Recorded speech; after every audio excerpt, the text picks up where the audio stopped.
بسم اللہ الرحمن الرحیم۔ بدر کی جنگ میں مسلمان اور کافر اکثریت آپس میں قریبی رشتہ دار تھے، اور یہ جنگ رشتوں کی نہیں بلکہ حق اور باطل کی تھی، جس میں اللہ تعالیٰ نے مسلمانوں کو فتح نصیب فرمائی۔ حضور صلی اللہ علیہ وآلہ وسلم نے جنگ بدر کی فتح کی خوشخبری سنانے کے لیے حضرت زید بن حارثہ کو مدینے بھیج دیا تھا، اس لیے تمام مدینے والے خوشی سے پرجوش آپ صلی اللہ علیہ وآلہ وسلم کی تشریف آوری کا انتظار کر رہے تھے۔ جیسے ہی انہیں آپ کی آمد کی خبر ملی تو اہل مدینہ نے مقام روحہ میں آپ صلی اللہ علیہ وآلہ وسلم اور مجاہدین کا پرجوش استقبال کیا۔ جب جنگ بدر کے قیدی لائے گئے تو ان کو دیکھنے کے لیے بہت بڑا مجمع اکٹھا ہو گیا۔ ان قیدیوں کے بارے میں رحمت للعالمین صلی اللہ علیہ وآلہ وسلم نے اپنے صحابہ کرام علیہم رضوان سے مشورہ کیا کہ ان کے ساتھ کیسا سلوک کیا جائے۔ حضرت عمر رضی اللہ تعالیٰ عنہ نے مشورہ دیا کہ یہ سب اسلام کے دشمن ہیں، انہیں قتل کر دیا جائے، اور ہم میں سے ہر شخص اپنے اپنے قریبی رشتہ دار کو اپنی تلوار سے قتل کرے گا۔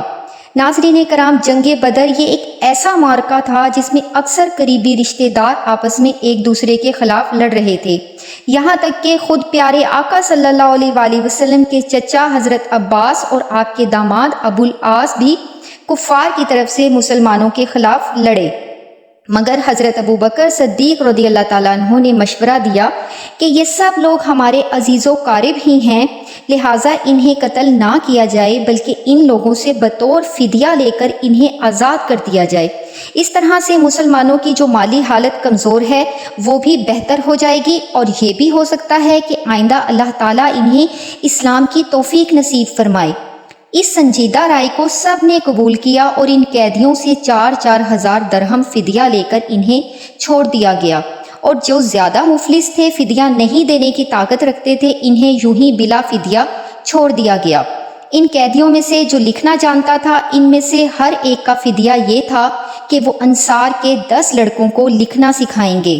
ناظرین کرام، جب آپ صلی اللہ علیہ وآلہ وسلم کہ چچا حضرت عباس کی باری آئی تو انصار نے کہا کہ یا رسول اللہ صلی اللہ علیہ وآلہ وسلم، یہ ہمارے بھانجے ہیں، ہم انہیں فدیہ معاف کرتے ہیں۔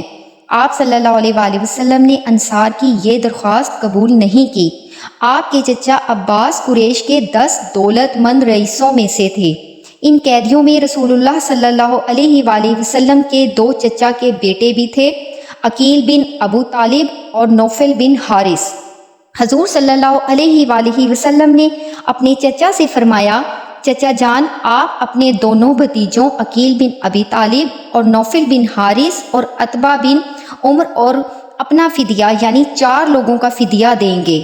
آپ کے چچا نے کہا، میرے پاس کوئی مال نہیں ہے، میں فدیہ کہاں سے ادا کروں؟ یہ سن کر رسول اللہ صلی اللہ علیہ وآلہ وسلم نے فرمایا، چچا جان، آپ کا وہ مال کہاں ہے جو آپ نے جنگ بدر کے لیے روانہ ہوتے وقت اپنی بیوی ام الفضل کو دیا تھا اور یہ کہا تھا کہ اگر اس لڑائی میں مارا جاؤں تو اس میں سے اتنا مال میرے بیٹوں کو دے دینا۔